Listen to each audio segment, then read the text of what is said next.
Hi, I'm going to show you how to make what I call the perfect sugar cookie for decorating.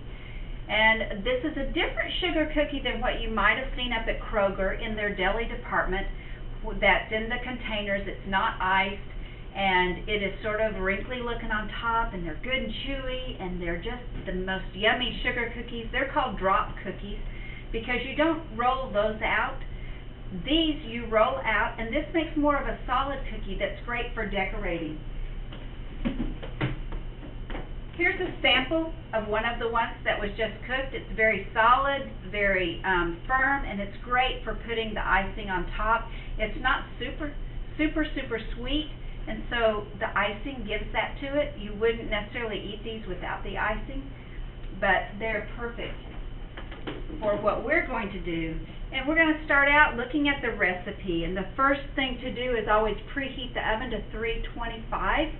It's going to take a few minutes to get it heated up, and so I want to start that at the very beginning. The next thing I'm going to do is I'm going to mix flour and salt, and I'm not going to put it in my mixer bowl.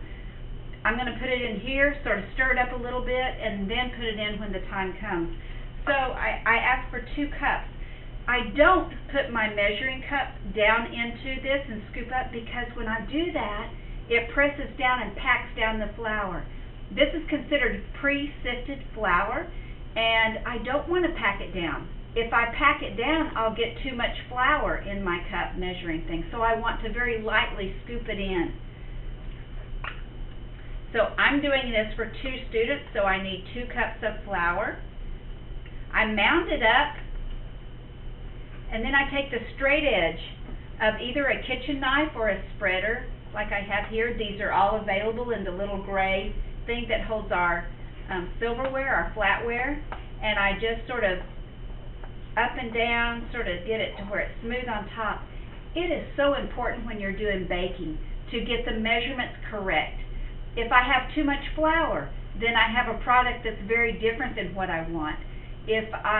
Same with all the other ingredients. It's imperative that you follow the recipe in baking, because you can't add more salt later, or you can't make it rise after it's baked.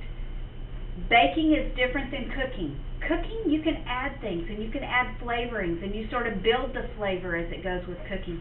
Not with baking. You need to start out with a good recipe and following the recipe exactly to get the results that you want.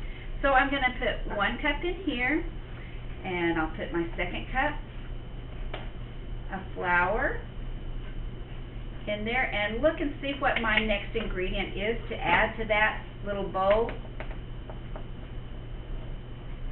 I put salt. And how much salt do I need? Only 1/4 of a teaspoon. Looking at my measuring